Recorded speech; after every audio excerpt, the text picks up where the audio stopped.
Gayuang. Koboi jalanan mati kutu ditangkap polisi. Awalnya terlihat sangar, namun setelah berhadapan dengan polisi, laki-laki parubaya ini menjadi loyo. GN berusia 51 tahun menjadi viral lantaran menampar sopir mobil bangunan di Jalan Torpedo, Kelurahan 20 Ilir, Kecamatan Kemuning, Palembang. Warga Sematang Borang, Palembang yang melakukan aksi koboi di jalan raya terkesan mati kutu setelah ditangkap polisi.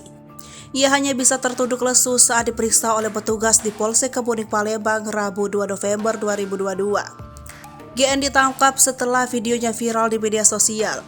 Ia menjawab pertanyaan polisi dengan terbata-bata, beda jauh saat GN menghardik dan memukul sopir. Apalagi ketika ia menyadari sorot kamera yang terfokus padanya, ia hanya tertunduk dengan wajah ditutupi masker. Namun GN masih tetap menjawab pertanyaan penyidik, meskipun tak selugas saat itu melakukan pemukulan terhadap sopir. Dia mengaku telah menyesal menganiaya sopir hingga harus berurusan dengan polisi.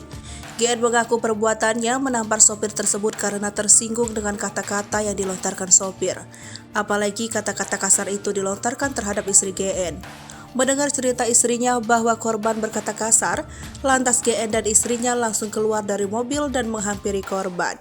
Setelah itu, GN pun langsung mengelus-elus kepala korban, namun sopir tersebut langsung mengancam akan memviralkan kejadian itu. Saat itulah GN merasa emosi dan langsung menampar korban.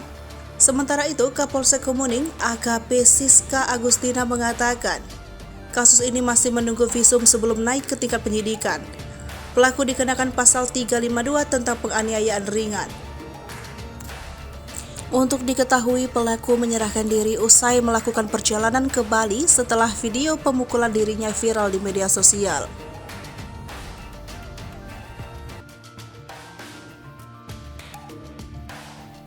Yang kita nak hendak itu kan, nak nanyo kenapa batu gilo-gilo nanyo gitu kan. Setelah dapat laporan itu nak nampar rumah kan, kalau satu betino kan gitu. Terus pada saat itu ada bapak tampar memang kali. Ya lulus baik, kaget viral ke kau kaget katanya. Tunjuklah HP ini ke kawannya. Oh, jadi korban ngasihin HP Iya, kawannya. Rekam bapak. Iya, sebelum merekam itu. Tapi benar pada saat itu bapak ada nampar memang. Atau nabuk sebelah kanan lah. Sebelah kiri pak ya? Ya sebelah kiri, ya maksud aku kan benar lah maksudnya. Berarti intinya tersinggung Pak ya dengan kalimat gilo itu Pak ya? Nah,